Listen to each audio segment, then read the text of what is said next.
Olá pessoal, comandante Leonardo Matos aqui, esse é o nosso Conexão Geo número 206, hoje é sexta-feira, dia 21 de outubro de 2022. Começando hoje, novamente com a atualização do conflito na Ucrânia, a situação segue bastante preocupante.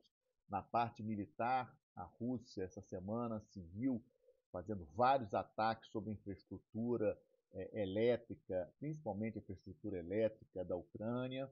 Dados de ontem, cerca de 40% de toda a infraestrutura elétrica do país está comprometida, com muitos blackouts, falta de luz nas casas, e com isso também não chega água, ou seja, uma situação muito preocupante.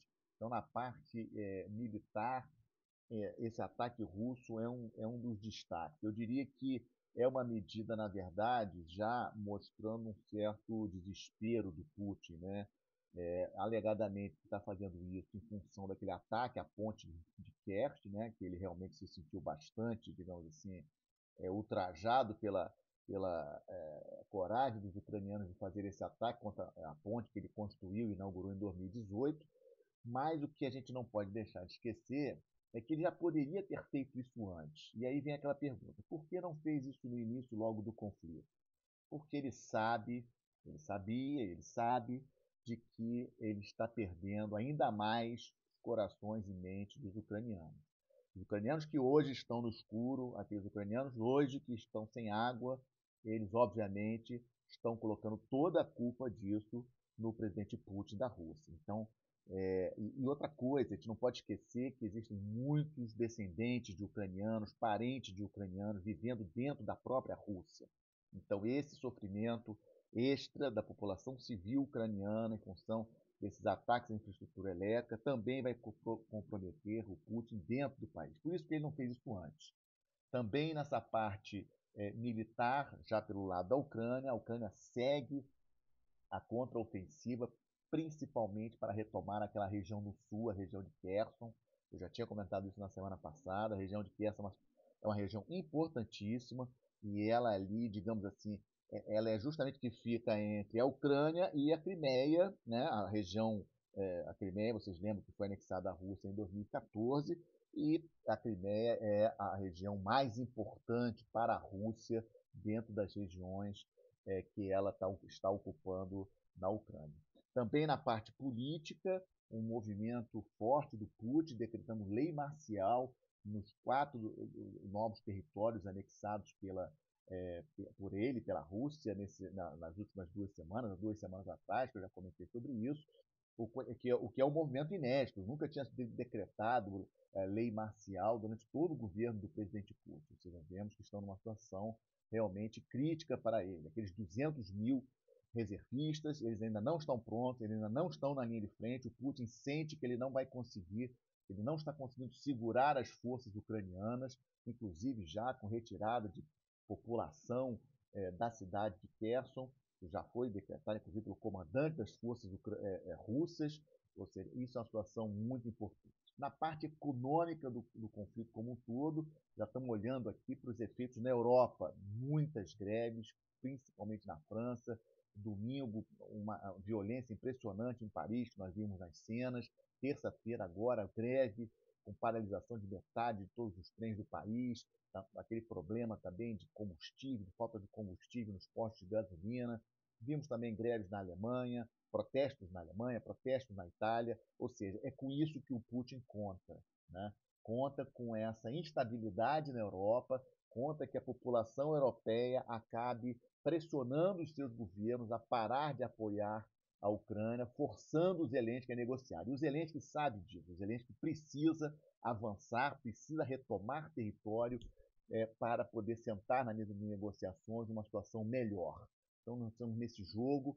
Lembrando a vocês, já comentei, que as eleições nos Estados Unidos no início de novembro também são importantíssimas nesse cenário, porque o Partido Republicano, especificamente o Donald Trump, já falou várias vezes de que tem que ir para a mesa de negociações. Então, o cenário que vejo é agravamento dessa crise econômica na Europa como um todo, mais protestos, e se no início de novembro agora, nas eleições de meio de mandato no Congresso americano, der Partido Republicano, eu acho que vai ter uma pressão forte para os Zelensky sentar na mesa de negociações. Então, vamos acompanhar.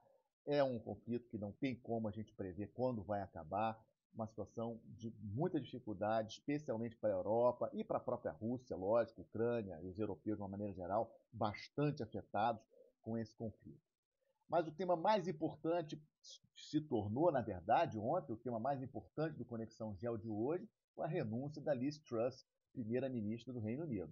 E eu trouxe como destaque, trago como destaque, é lógico que a guerra na Ucrânia, para mim, é o evento mais importante do ano em termos da geopolítica internacional, mexendo com tudo, mas para essa semana eu trago como destaque a renúncia da primeira-ministra, a primeira-ministra que ficou menos tempo no poder. Vejam como o mundo que nós estamos vivendo, né? Eu coloco um pouco da culpa disso, não só pelo erro dela em termos quando ela fez aí uma proposta de plano econômico muito polêmica, ela não conseguiu costurar essa proposta dentro do seu próprio partido antes de estabelecer, que ela previa cortes severos de impostos, etc., num momento de inflação alta no Reino Unido, acima de 10%, na Europa como um todo, toda a União Europeia com inflação acima de 10%, quase 11% de inflação na área da União Europeia, Reino Unido também 11%, ou seja, inflação muito alta, valor da libra em relação ao dólar historicamente nunca foi tão baixo, e acabou que a Liz Truss, uma pressão impressionante essa semana, no último final de semana já teve uma pressão muito grande da mídia, vários programas da mídia do Reino Unido, massacrando a Liz Truss. Ela trocou o ministro dela da Economia. O novo ministro, na segunda-feira, mudou totalmente o plano que ela tinha estabelecido com o ministro anterior, uma coisa impressionante.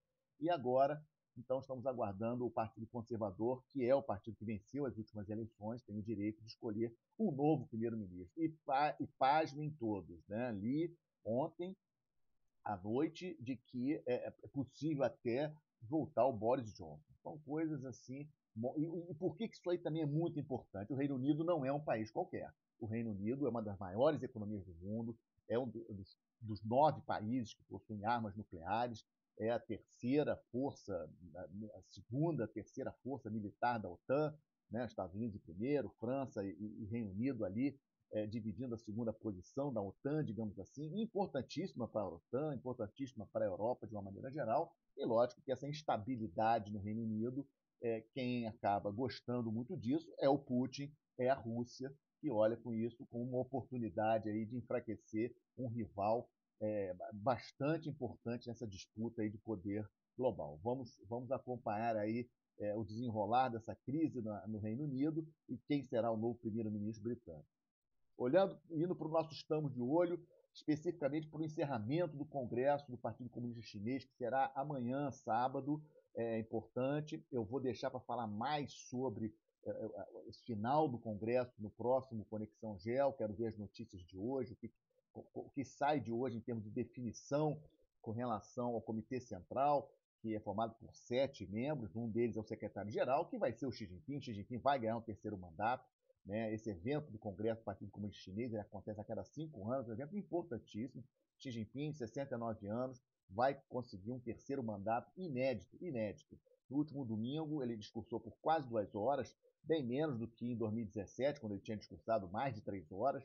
Né? E pontos importantes que eu trago para você desse discurso do último domingo: Taiwan, ele falou claramente que vai ser reintegrado, preferencialmente por meios pacíficos, mas não vai abrir mão de reintegrar usando qualquer instrumento. Isso está escrito, isso ele falou e está escrito, para quem ainda tem dúvida de que a China vai invadir Taiwan, porque Taiwan não vai aceitar ser incorporada à China. Esqueçam isso, os taiwaneses não vão aceitar ser incorporados à China. E interessante que logo após isso, nessa semana mesmo, o comandante da Marinha Americana falou claramente de que é preciso também considerar a possibilidade de que esse ataque, que essa invasão ocorra ainda este ano, aproveitando essa reeleição dele, né, e aproveitando todo esse momento de atenção mundial para a questão da guerra da Ucrânia, economia na Europa com problemas, e ainda mais agora também com essa questão no Reino Unido, sem primeiro-ministro, etc. Né? O Xi Jinping também falou sobre a questão da economia, que é muito importante o crescimento da economia para o país, preocupação do Xi Jinping de aumentar o consumo interno, usar esse 1,4 bi de habitantes que ele possui na China para consumir mais, consumir os produtos chineses. Falou também de desenvolvimento tecnológico para diminuir a dependência externa, uma questão muito importante, ainda mais depois das sanções impostas, das novas sanções impostas na área de tecnologia pelos Estados Unidos. A gente tem que estar atento a isso. A questão do Covid-0 continua impressionante, e também ele falou muito sobre o combate à corrupção, e, lógico, numa ditadura, como é o caso da China, é uma questão importantíssima. Ele sabe disso, ele sabe que a corrupção é um elemento que corrói, digamos assim, toda essa imagem de que o Partido Comunista Chinês é a grande solução para a China, é a única solução para a China, é um exemplo para o mundo. E também essa coisa que o Xi Jinping, nesse terceiro mandato, que deve ser confirmado aí amanhã, hoje ou amanhã, ele se tornando cada vez mais uma figura messiânica, né? Uma figura à semelhança do Mao Tse-tung, né? Que criou essa nova República Popular da China em 1949, e ele realmente tirando de lado qualquer outro protagonista. E vamos ficar também de olho com quem será o vice-premier, porque o vice-premier vai ser escolhido, pode ser o futuro secretário-geral do partido em substituição ao Xi Jinping no futuro. Outro ponto que nós estamos aqui no quadro do Estamos de Olho, o Irã sempre, protestos no Irã continuam, a internet censurada e restrita dentro do Irã, ou seja, o país está passando por uma situação muito difícil, e a novidade da semana é possivelmente aí uma tentativa de sanções contra o Irã em função do fornecimento de drones iranianos para a Rússia. Eu esqueci de comentar, quando eu estava falando da parte militar do conflito lá na Ucrânia, que a Rússia, desde a semana passada, e essa semana também, usando muitos drones construídos no Irã. E aí, os Estados Unidos, França, Reino Unido estão tentando aí alguma coisa no nível de Conselho de Segurança da ONU, mas dificilmente vão ter bloqueio de Rússia, etc. Obviamente, veto da Rússia, mas alguma coisa contra o Irã em função desse fornecimento de drones para a Rússia. Outra coisa que estamos de olho, essa crise no Haiti, estão em andamento, em negociação, duas medidas, duas resoluções do Conselho de Segurança da ONU, uma contra os líderes do movimento, que estão aí destruindo o país, estão fazendo essa verdadeira barbaridade. O primeiro-ministro haitiano já pediu ajuda, e a outra minuta de resolução é para que seja organizando uma força de paz ou uma força militar para ajudar. O Canadá já enviou veículos blindados para que as forças haitianas possam tentar se defender contra esses manifestantes, que a situação realmente está muito séria no Haiti, podemos ter novidades a qualquer momento. Lembrando que o Brasil tem grande experiência no Haiti, em função da MINUSTAH, 2004 a 2017, o Brasil comandando do Haiti, então esse é um ponto importante. No Estamos de Olho, fecho também com a situação no Chile. Gabriel Boric passou uma semana difícil, né? Lembrando, Gabriel Boric, esquerda chilena, subiu em março, terça-feira, 3 anos daquele estalido, né? Daquela explosão social que aconteceu em outubro de 2019 no Chile, e as manifestações nessa terça-feira agora, 195 presos, 42 feridos, vários estabelecimentos comerciais saqueados, destruídos. A situação não está boa no Chile, a popularidade do Gabriel Boric caiu muito, 27% apenas de popularidade. A situação da nova Constituição chilena ainda está imprevisível. A inflação no país já chegou a 13,7%, e nas últimas pesquisas, 93% dos chilenos creem que a delinquência no país piorou, 90% dizem o mesmo em relação à violência. Essa é a situação no nosso país vizinho, amigo aqui, muito ruim. E fecho, como sempre faço, com uma boa notícia, trazendo para vocês, aí para a gente respirar desse mundo complicado que nós estamos vivendo.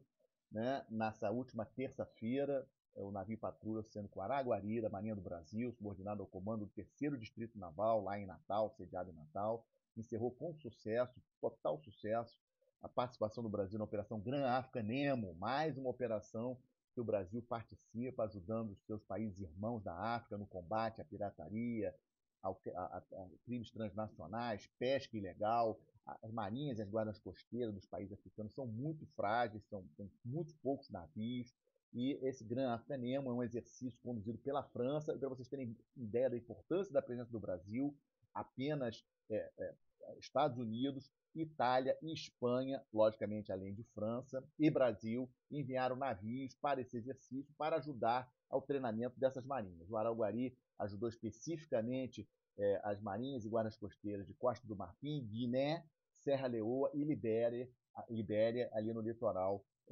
africano. Então, é excelente notícia, ou seja, o Brasil contribuindo com a paz no seu entorno estratégico, o combate à criminalidade no seu entorno estratégico, marcando presença, é o único país latino-americano presente lá, mostrando realmente que o Brasil precisa, e isso é importante, o Brasil precisa assumir a sua liderança no Atlântico Sul, em torno estratégico brasileiro. Muito obrigado a vocês, muito obrigado pela audiência, pelos likes, pelos compartilhamentos que vocês fazem em redes sociais. Isso aí incentiva bastante o meu trabalho. Um excelente final de semana a todos, uma boa semana, até a próxima sexta-feira. Muito obrigado.